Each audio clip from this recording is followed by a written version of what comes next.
Shalom, everybody, and good morning. Boker Tov. Rabbi Edelstein here with a Friday morning edition of Rabbi E in 3, brought to you, as always, by Maor DC. I hope you're well this morning. I hope you had your coffee. I'm done with my coffee here. I could use some more now. Why? To help me be wide awake for the next couple minutes as we try to understand this incredible Torah portion of Korach in the book of Bamidbar, in the book of Numbers. Incredible, spectacular, and not in such a happy way.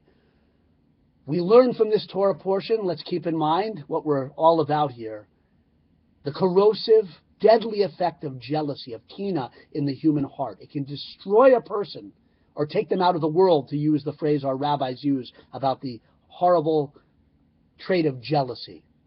And we also learn about the need to balance an awareness of our own abilities with the needs of the Jewish people as a whole, or the collective, or the community, if you will.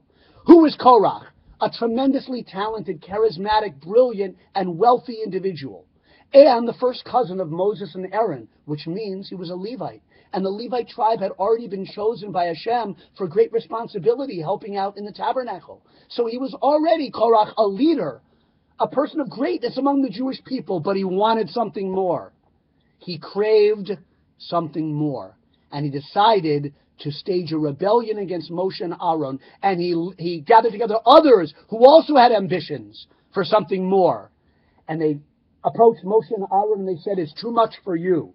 For the entire assembly, all of them are holy. And Hashem is among them. Why do you exalt yourselves over the congregation of Hashem?" Korach was suggesting, and he was a master of propaganda, that Moshe had arrogated power to himself, selfishly, corruptly, and appointed Aaron, his brother, to be the Kohen Gadol, the chief Kohen. Hashem had done all this appointing, not Moshe. And deep down, certainly Korach was fully capable of understanding that. But his own jealousy, his desire to be Kohen Gadol, the position that was chosen by Hashem, but for Aaron by Hashem, that's what was eating him inside, and it caused him to stage this rebellion, and he had a spectacular end, a terrible end, and an object lesson for all of us. Every one of us has incredible abilities in this world. Korach certainly had them, and there's nothing wrong with, in fact, I was saying nothing wrong with being aware of those abilities. We should be aware of those abilities, but we have to understand that a very big part of our job in this world is to relate to the collective, and in our case, as Jewish people, Klal Yisrael, and the needs of the community of the Jewish people. And Korach wasn't willing to take a backseat to Aaron, even though Hashem knows best who was suited in his inner holiness to be Kohen Gadol. That was Aaron HaKohen, not Korach. And Korach's argument, well, we're all holy.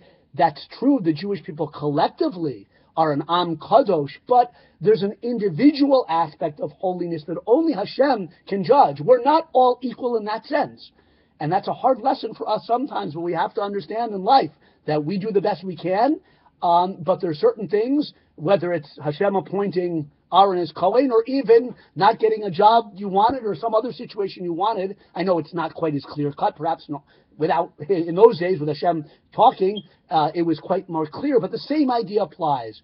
We have to accept what we cannot change, and certainly not use our gripes to stage rebellions against Torah, against God.